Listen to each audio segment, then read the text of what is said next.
So they had the original Orange 6th Ranger team up with the Orange and the 6th Ranger from the current Sentai series, a loner character that started out as a cat monster and ended up being the oldest ranger on his team. Meanwhile, the Orange Ranger this year is a loner cat monster, and the 6th Ranger is, albeit a different kind of loner character that is significantly older than the rest of the cast.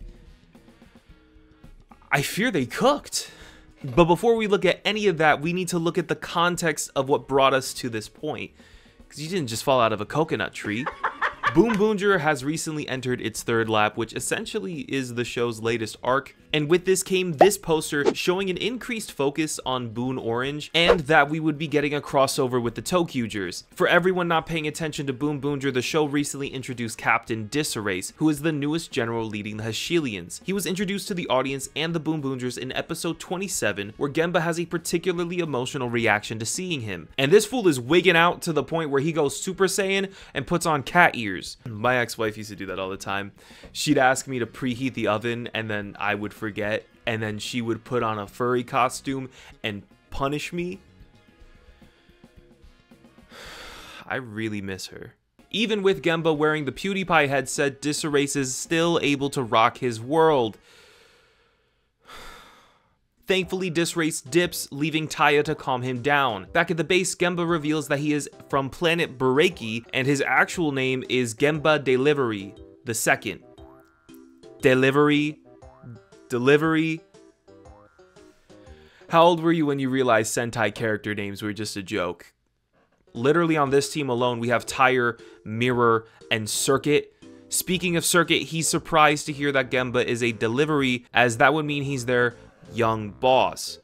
I don't know if that's just like a Japanese thing that's hard to translate, or if that means that Genba is responsible for like producing chicken bakes at the local Costco.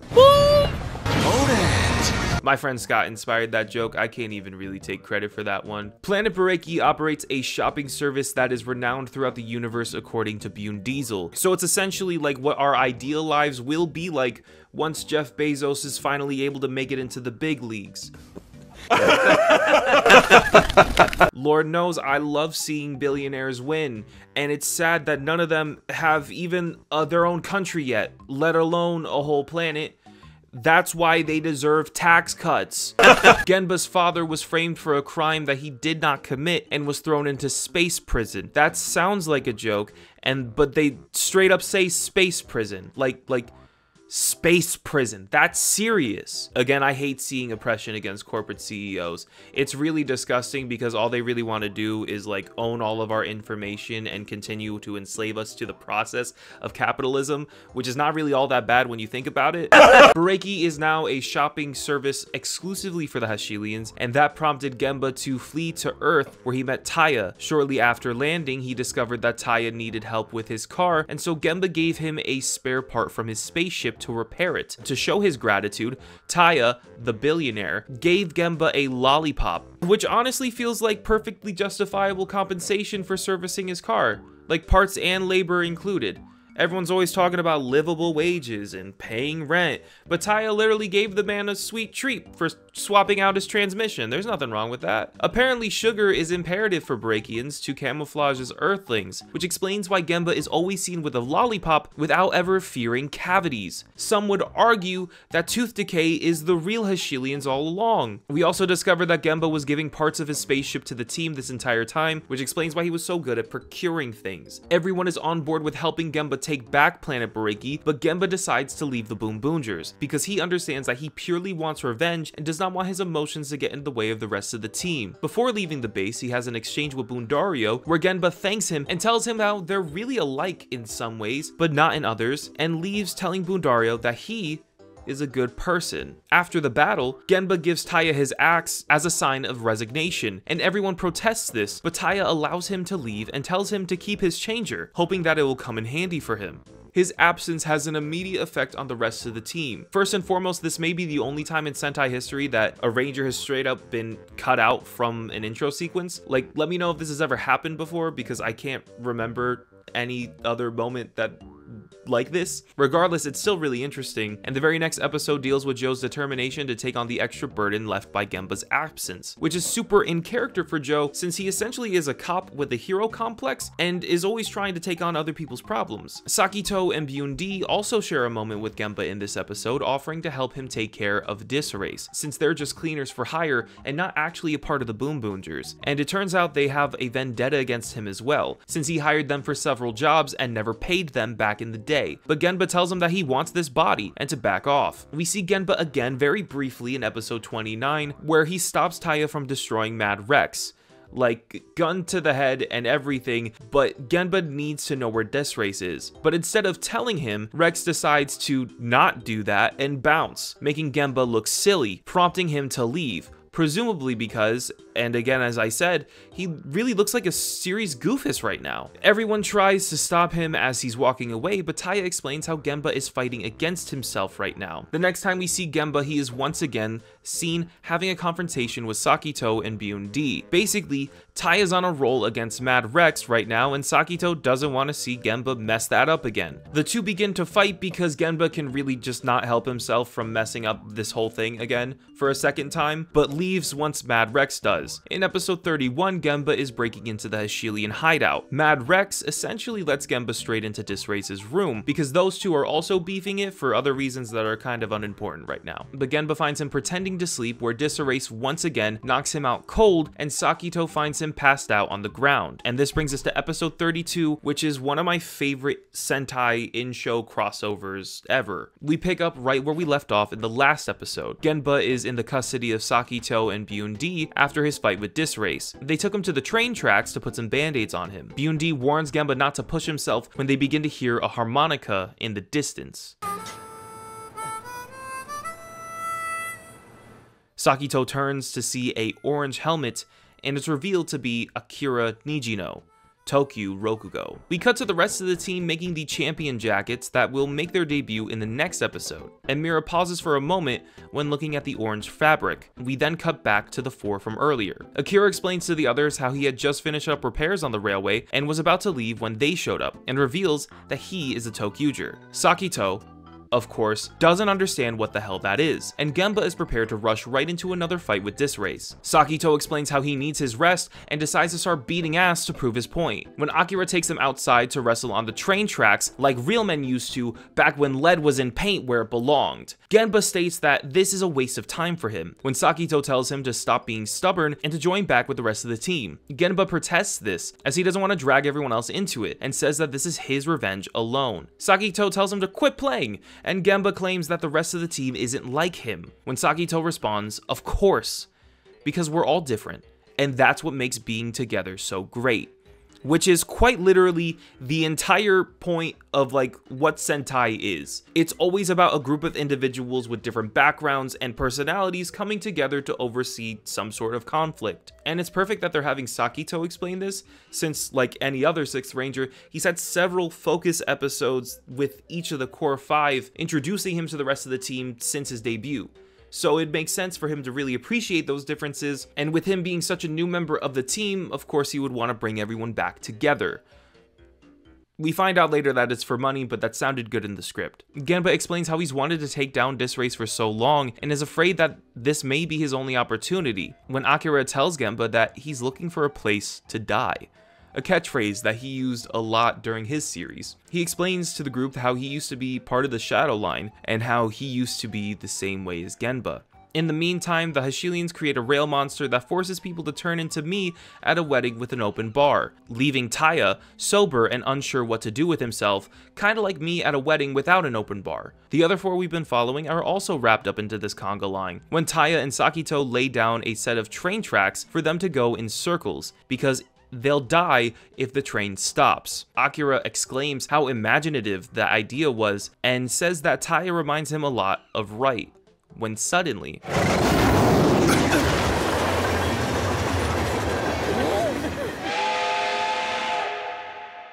Right appears. Him and Akira say what's up to each other when he decides to pull out the tuli and shoot the monster with the puppet that the conductor used to carry around, and that thing somehow dismantles the train. And I'm not gonna lie, it's nice to see Wright again. I don't know why, but like I low-key missed him. I don't even think I really liked him that much in Toqger, but he's just so full of life here, and that's just so obvious in his performance. The BoonBoomgers watch him perform the line changes when Taya exclaims how that's Bakuage.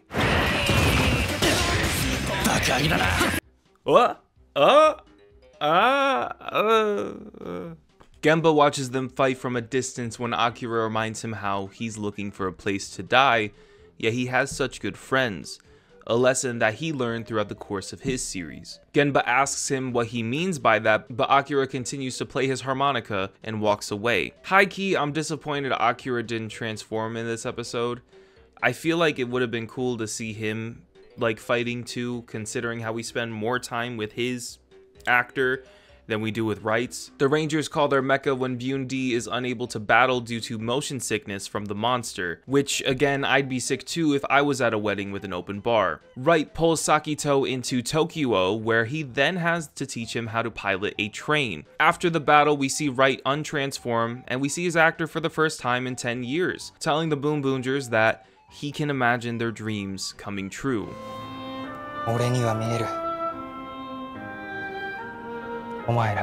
I'm happy they got his actor back. I know a lot of people said that he was like too popular for the show now, but clearly that didn't matter, even if it was just for like a few minutes. The actor even went as far as to say that he felt like he was back home when filming with the crew. In the next episode, the Hashilians have decided that it would be a good idea to divide and conquer the BoonBoomgers, making two small monsters that divide the main team up, leaving Sakito in a mecha battle with Mad Rex, where he also discovers that Boon now has the ability to combine with Toqger, which is funny because that re-release of Toqger that they did with this new mecha line they have coming out can actually do this combination with the toy for Boon Diesel. So if you want that or any other BoonBoomger toys, check out hlj.com using my special link in the description. It really helps the channel, especially if you use my link down below. Later in the day, Genba confronts Mad Rex because Genba was asked to relay a message to Taya a few episodes back, and I honestly just forgot to mention it until now. Genba explains how he's not rejoining the team when Mad Rex comments on how well Disrace has been manipulating the two of them, stating that Disrace has his hands on both of their wheels, a reference to the same type of verbiage Taya was throwing around when he met Mira in episode 1. Simply put, as long as Genba is looking for revenge, he will never be in control of his own life. Mad Rex is asking for Boon Red to kill him, and Genba is asking why he's looking for a place to die, in which Mad Rex responds that he already is dead, which is true. We literally watched Homeboy die like 20 episodes ago. It's like, that's not even like hyperbolic. Mad Rex leaves the conversation on the note that Genba still has time to get his hand back on his wheel, unlike himself. And that is the perfect way to blend the themes of the shows that happen 10 years apart from each other. A typical show Sentai crossover wouldn't work this hard to match up the narrative of this season with the arcs of previous characters from other series, and certainly not in a way that would have a lasting impact on what is happening right now. We see the rest of the team at the base talking about how they think Genba wants to come back, and in the next scene we see Genba enter what looks to be an empty base where the BoonBoomgers just seemed to be talking moments ago. Remaining there is the ISP lady, and Genba tells her that he has a message for Taya, when she tells him that Taya is already out fighting Mad Rex. Genba reflects on how Mad Rex has lost everything to Disrace, including the handle on his wheel, and he comments as to how the two of them are the same. The ISP lady tells Genba about the rest of the conversation that we didn't see the BoonBoomgers have earlier, when Taya comments that Genba hasn't lost his wheel, just that he's lost track and that he'll find his way back, which prompts the rest of the boomers to comment on how excited they are going to be when he does come back. Genba is moved by their kind words, and Boondario is also there. He reflects on the moment that Genba first left the base before resigning from the team, and Boondario brings up how he's also made mistakes in the past that he's ashamed of, and how he doesn't feel like a good person, which is crazy to me because my man has literally done nothing in this season besides make curry and be a good friend. Boondario comments how Taya and the rest of the team have given him a sense of community where he feels as though he belongs, which actually subtly ties back to Toki Rokugo's arc. The reason he's looking for a place to die is because he was ashamed of his actions when he was working for the Shadow Line. The concept of a place to die was simply Akira punishing himself because he felt like he did deserve anything after the atrocious egregious actions he'd done. But Right took a chance on him, introduced him to the rest of the team, forgiving him and allowing Akira to correct his previous mistakes. Shortly after this, Genba is given his racing jacket for the Big Back Grand Prix, and he's moved to find that they still made him one, even if he wasn't on the team, and begins to cry over how they're willing to take him back.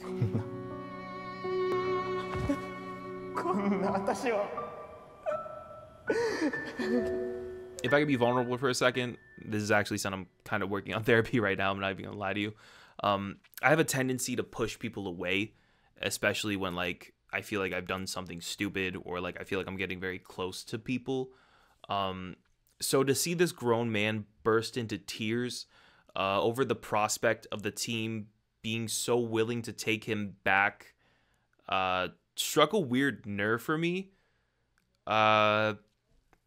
I don't really know what else to say. I just kind of felt like oversharing on a video about a kid's show. Back at the fight with Mad Rex, the team seems to be at their wits' end. Mad Rex performs what looks to be a final blow when it's deflected by Genba. He explains to the rest of the team Mad Rex's situation with Disrace and how he wants Boon Red to kill him, which feels weird to say out loud.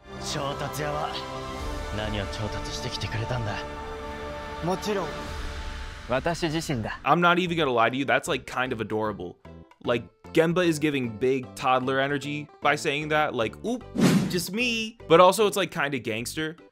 And everyone knows that like gangster plus toddler energy are quite literally the two core elements that make up the concept of Bakuage. The team is finally reunited and transformed together for the first time in nearly 8 episodes, now sporting the new champion BoonBoomger jackets. And this gotta be my favorite team power-up in Sentai history. And I don't even think that's recency bias, like I genuinely think I'm being serious. Not only are they dripped down in literal racing jackets, but the emblems for each of the Boon Boom cars are sewed into the jacket, and touching them gives each ranger the abilities associated with that specific car. That has to be one of the most unique things Sentai has ever done for a power-up like this, because auxiliary mechas sometimes feel like they're just forgotten in later parts of the show, but BoonBoomger does a good job of making every specific car feel very special, to the point where the main cars for each of the rangers don't even feel like they're really their cars, kind of similar to how like Cosmic Fury handled their mecha. Each of the team members tap their emblem on the back of Taya's jacket, ending with Genba giving him the power to take down Mad Rex. Quite literally, the entire team just instilled the power of friendship in Taya through the pat on the back. This rocks. But instead of finishing him off, Taya decides to destroy the attachment Disrace placed onto Mad Rex that allows him to control him, freeing Mad Rex and giving him control of his wheel. Mad Rex is disappointed that they didn't kill him, but they only wanted to take him down if it was of his own will. And now that it is, they square up once more. But unfortunately, Mad Rex is about to explode due to a literal bomb that was inserted into his brain by Disrace. Mad Rex leaves the battlefield and blasts off into the stars. And that is the final time we ever see him. At least for now. I don't know if he comes back. Like, I don't... The rest of the show hasn't aired yet. Maybe I'm speaking too soon. Episode 34 acts as an epilogue of sorts for this. We see Genba come down the stairs to find his friends setting up a welcome back party for him. They busted out the toys and everything for this event. I've been to a few college parties before, but not a single one of them had any Hot Wheels on display. That's Bakuage. And Boondario does this.